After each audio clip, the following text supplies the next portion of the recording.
Welcome, folks. I'm Sweetie Abochi, and this is the AM News. Government's free admission for tertiary students is expected to cost Ghana almost 350 million Ghana cedis a year. That is a revelation from Education Minister Designate Haruna Iddrisu. Now, this is in reaction to raging concerns over the position of the NDC government on the promise, especially as admissions have closed for most tertiary institutions. The Education Minister Designate Haruna Iddrisu has been providing some clarity on the policy, including what he intends to do with the controversial e-blocks at his vetting yesterday. Let's take a listen. We'll also launch the No Fee Stress initiative, providing fee-paying support to eligible students, especially through the Student Loan Trust Fund. The NDC's promise for free admission for tertiary students and the promise to review free SHS became two most controversial policies in the education sector during the campaign period. The matter came up strongly at the vetting of the Minister Designate for Education, Haruna Iddrisu, and this was his response. Chairman, the beauty of this is that it's open. Even parents who are still willing to pay can do so under this principle that has been introduced by the NDC. So we intend to mobilize with the Ministry of Finance some additional financing to cater for the population of students.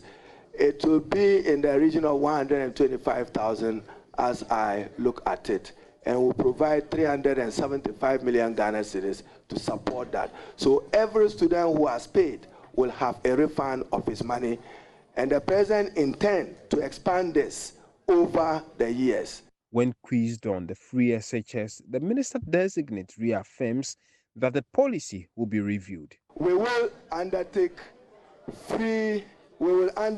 a stakeholder forum which will involve donors and partners, involve academia, parents and students to review the free senior high school program. On the future of the controversial day senior high schools, he admits that the government may have to convert some of the e-blocks into boarding schools. In Cherpune and also in Wulesi on the same road, I saw a facility where many of the catchment communities needed that. We would have no difficulty expanding boarding facilities where necessary. But how does he intend to tackle the many industrial actions over allowance arrears in the educational sector? I know that CITAC is unhappy. I know many teachers' unions are waiting for President Mahama to assume office, and they will say our outstanding allowances have not been paid. We will deal with it what is available in the national kitty. We will do our best to keep the industrial peace of the country and keep the peace within the education sector and many other sectors of the economy for the good of our country. In what many would describe as the shortest vetting period so far, Haruna Iddrisu has promised an overall development in infrastructure in the educational sector. James Savage's report for Joy News. In other stories, road sector debt balloons more than 400% since 2017, climbing from 17 billion cedis to over 100 billion Ghana cedis. That's according to Roads Minister Designate Kwame Governs Abuja, as he pushes for a review of the contracts and the debts in the sector. During his vetting, which was delayed by over 2 hours due to a heated exchange between the NPP and the NDC, sparked by the minority leader Alexander Afenyo-Markin's remark, Kwame Abuja called for a review of contracts and the mounting debt. He warned that the current situation threatens to overwhelm the entire government's budget. It turns out that as of today, I've not been to the ministry yet, what they presented to the committee, the NPP government is leaving a minimum of 100 billion Ghana cedi commitment. What you should be worried about, though, is that in that same document, they are saying that certificates unpaid as of today from GOG amounts to about 20 billion Ghana cedis. The ones with road fund is about 15 billion Ghana cedi. What you should be more worried about, my brothers and sisters and colleagues listening to us from outside of this hall, is that if you take the indebtedness up to 2025, which is the road fund debt alone. Out of the 15 billion, look at these details. In 2018, we were owing about 113 million Ghana cedi. The interest on the 113 million Ghana cedi this year will be 665 million Ghana cedi. The debt was 113. The interest on the 113 is 665 million. When you take 2019, 210 million, the interest on the 213 million is 960 million Ghana. 2020, we were owing 424 million. The interest on the 424 million is 1.5 billion. 2021, the debt was 616 million. The interest on that is currently 1.69 billion. 2022, 693 million, and currently 1.4 billion. The question is, how do I explain this to the taxpayers in Adaklu? That we owe 113 million, and the interest on the 113 million is 665 million. I believe the issues about the road sector concerns all of us. Everybody here wants better road to our communities.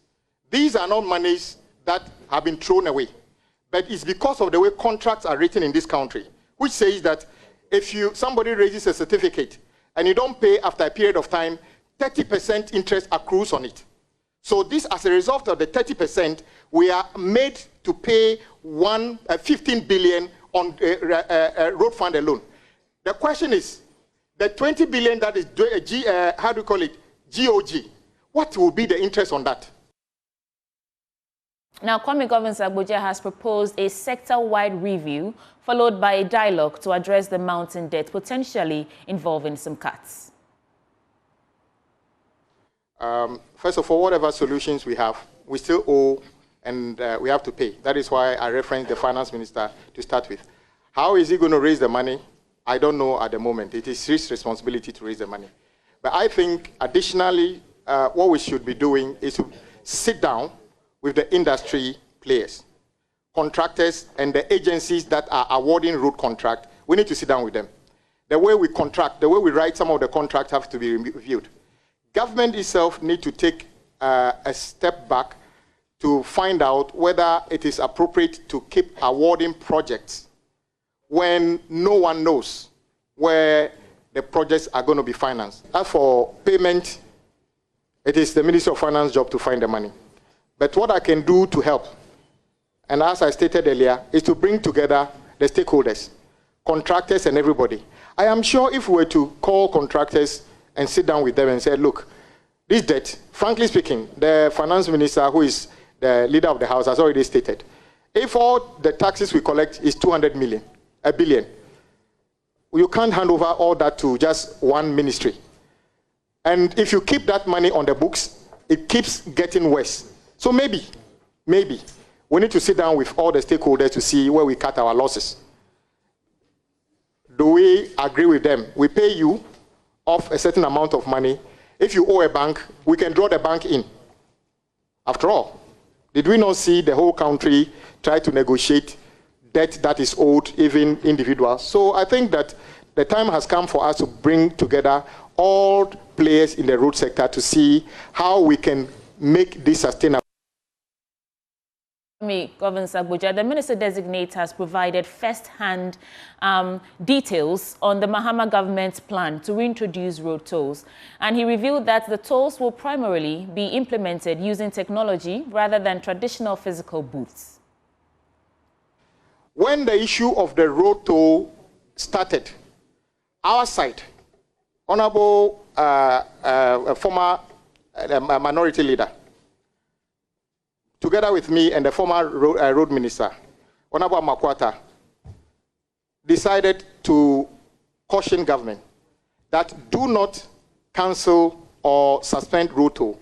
Let's rather find ways of plugging the leakages in terms of the collection and enhance it. Honorable Haruna and myself met Honorable Makwata and gave our commitment that don't cancel it.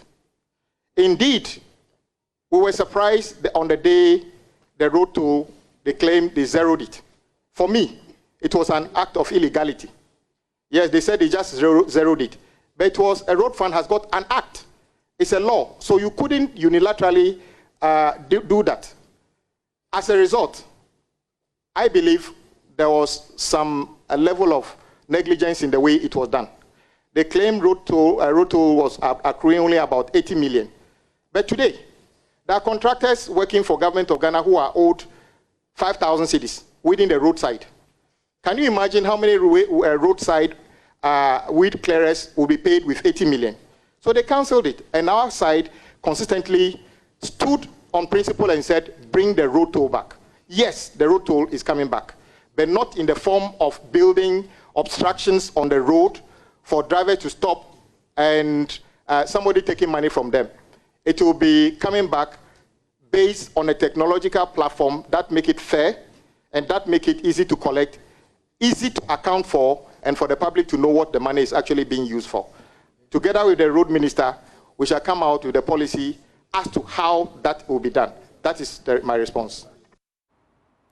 In other stories, students of the University of Ghana are voicing their frustration over a 20% increase in residential fees.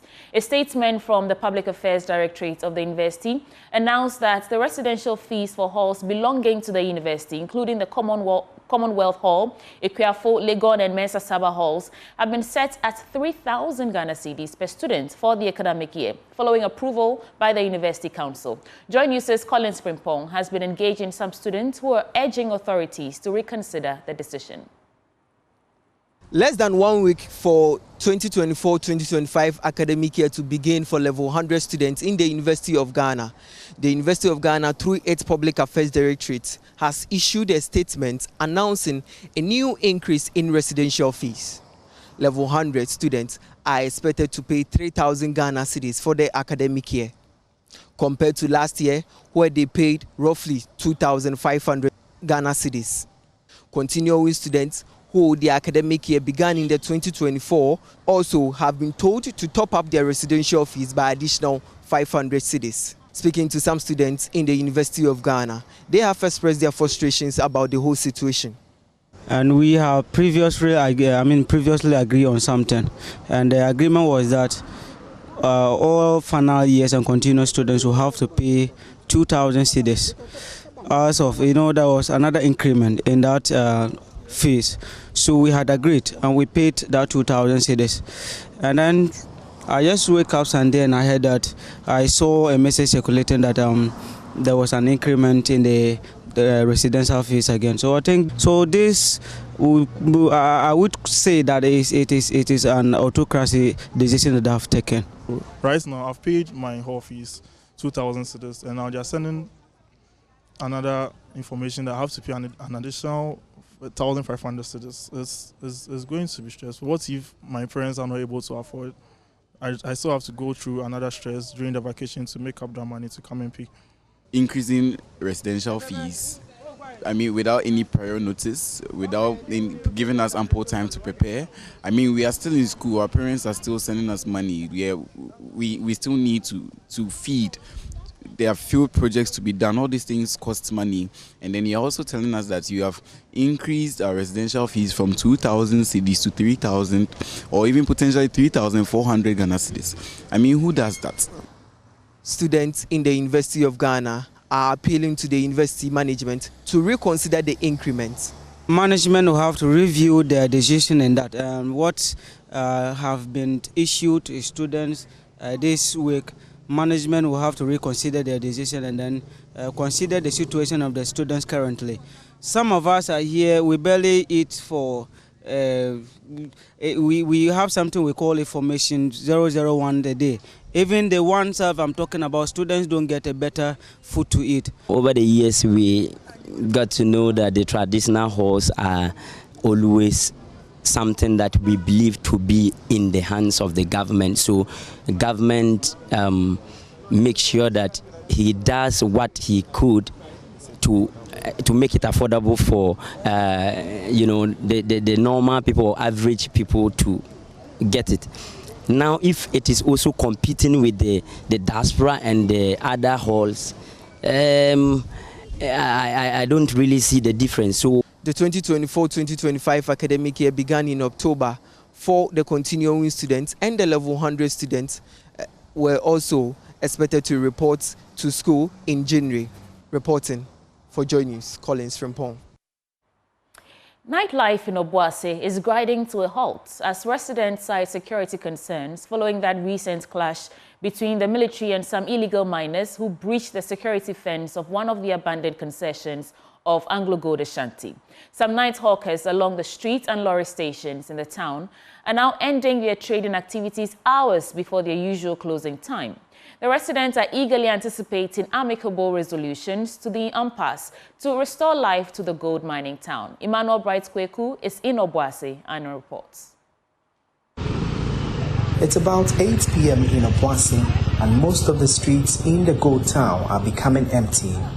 The recent impasse in the community has brought an easy calm as a number of the night traders pack out before their usual closing time.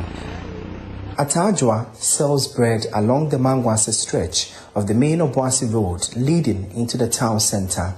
This has been her daily source of livelihood in the last 9 years. Christmas, you cried the 11 and 10:30. A friend and Amelie, I am Ponte.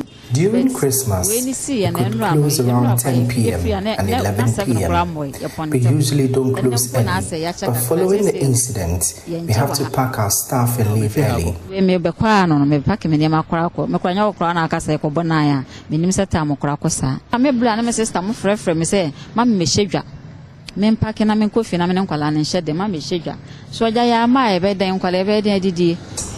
A few meters away from her sits Ma Hannah, who is into the sale of fruits. After her usual customers, basic school pupils, were directed to stay out of school, she had hoped an evening sale could help her rake in more profits for the day. But that has not been the case. The market didn't boom today. Students did not go to school, neither did the staff go to work because of what has happened. If there is no scuffle, we are able to sell gold. Ekuya also sells at one of the lorry stations in the heart of the town. She says the situation has in the last 2 days impacted her daily sales. 4 million or 5 million. It's 2 million. I usually make more profits, but now I am unable. For the past 2 days, nobody from the bus terminal has been to my shop.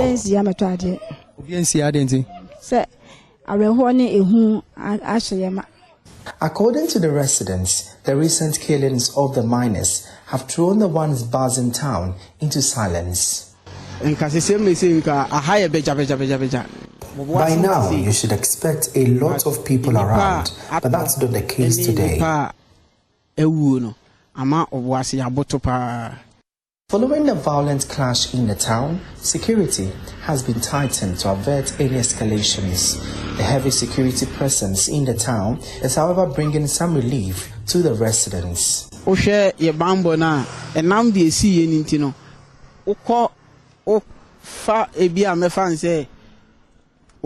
Be 10 minutes time, who say police. Because of what has happened, you would meet security personnel every 10 minutes of your walk through town.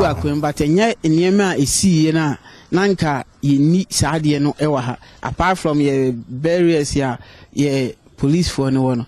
So for the many residents in Obasi, they are hoping that nightlife could be restored back to them to gain their economic activities back on track. From here in Obasi in the Ashanti region, my name is Emmanuel Bright-Kweku.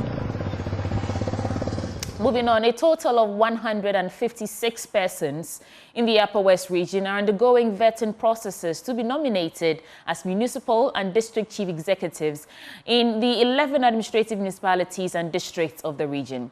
The vetting committee is expected to select 33 out of the 156 applicants by the close of the week for consideration by President John Dramani Mahama for nomination. The Upper West Regional Secretary of the NDC, and a member of the vetting committee, lawyer Charles Lawanga Pozuing, in an interaction with Joy News Upper West regional correspondent Rafiq Salam, stated that beyond party loyalty, they will be looking for individuals who can unite the party and drive development in their respective areas. The presidential lord of the Upper West region played host to the vetting of municipal and district chief executives in the region. A total of 158 persons had penciled their names for the 11 vacant positions. 2 of them later withdrew their applications. Out of the 11 municipal and districts in the Upper West region, 2 today have lined up to take their turn. They are the Sisala West and in the Sisala East. The applicants has been telling us about why they want to be municipal and district chief executives in their respective communities. To be a DC, fixing of roads should be one of your priorities, because you need to actually make sure that all your roads are motorable for your constituents to be able to move around and do their work. We actually use the district assembly equipments to do reshaping and do regraveling, but where roads are already awarded and they are on contracts, we actually have to lobby the contractor to go back to site and complete those projects as soon as possible. Teenage pregnancy issue, the girls, they lack role models, so we are going to give them more role models. We are going to visit schools. We make our visits regular to the schools, talk to the girls, educate them, let them see their colleagues who have excelled in education. And we are going to use our mother, professor, myself, our regional women organizer, and all women that are in the region as a motivation for them. And we know that with this education, the girls will change their attitudes. I'm the competent lady that can bring togetherness in the Sisala East to bring development to the municipality. I believe with the kind of leadership style that I'm bringing, it will definitely bring development to the municipality. The living of the people should be well organized in standard form. Coming to render a service there, I'll sell myself to sleep and sell my people to live how they want to live. There are a lot of things in terms of education, agriculture, and other areas that the constituency is lacking behind. I think that with me in charge, I'll be able to pull the leadership that is required for the constituency or the district to move forward. We also spoke to the Upper West Regional Secretary of the NDC, lawyer Charles Lawanga Pozuing, who spoke to us what they are looking for in the respective applicants who want to be the DC or MC of their various areas. No, basically, we are looking for people who are developmental oriented and committed to the cause of their communities and the party as well. And therefore, we are also not just looking at people we think that are capable of only working, but are capable of uniting and bringing development to their people. So that is more crucial to us than every other thing. Lawyer Lawanga Pozuing also used the opportunity to advise the people and the media regarding appointments made by President John Dramani Mahama to stay calm and exercise restraint, adding that the president has good plans for the Upper West region. Yes, other regions have theirs, others haven't come, but it will definitely come. We know His Excellency promised to announce in 14 days.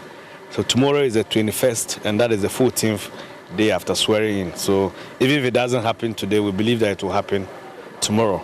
So let's be patient and let's hold on to the rumors. Are you optimistic that you will be one of the people nominated by President John Dramani Mahama? If I'm called upon by him to serve the people of Upper West, why not? Because I believe that I'm qualified to be both even if it is substantive ministerial position to lead the country or at the regional level. I'm ready and willing to take up that mantle and to serve the people of Upper West if I'm nominated. One other issue that the vetting committee in the Upper West region here is looking at is the issue of punctuality. How punctual are these applicants for this position? And we are told that only one person was disqualified for coming late. Reporting for Joy News, Rafiq Salam. From WA, let's get into our business update segment with Benjamin Akaku.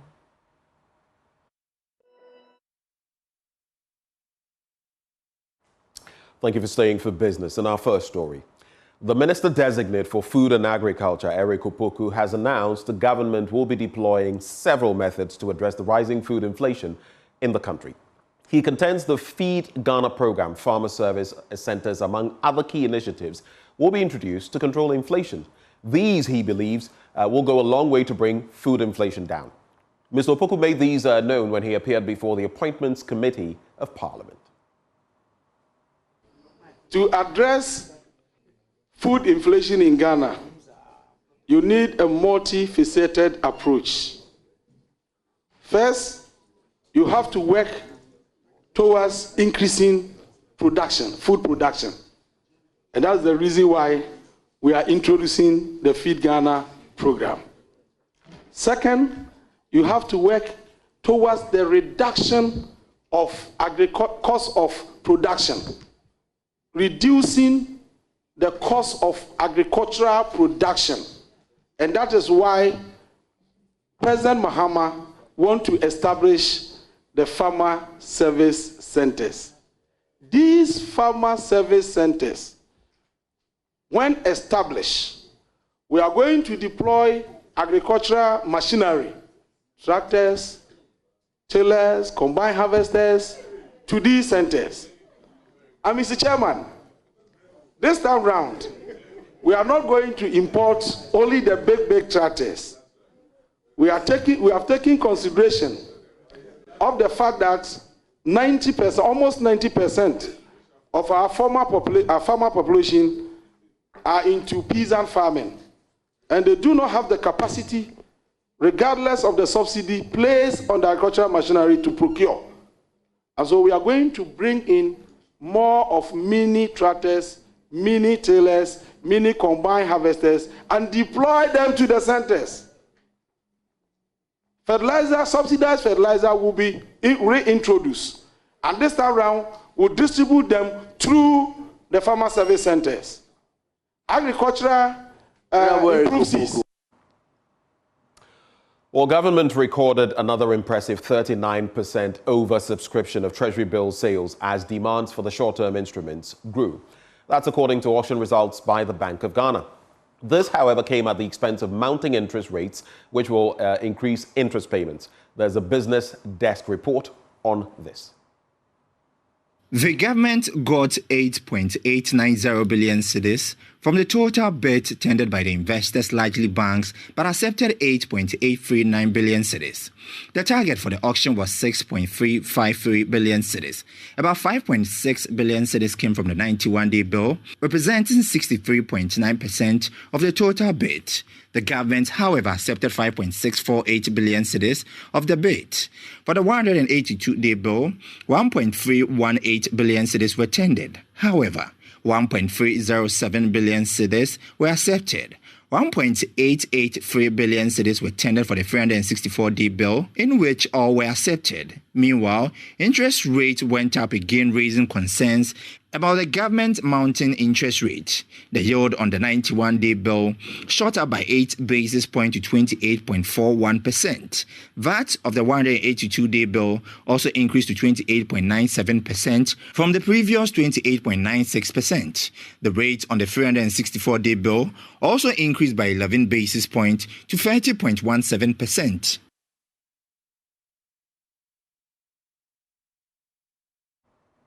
Thank you for staying. It's a wrap for our business updates, and I hand the baton back to Sweetie Abochi.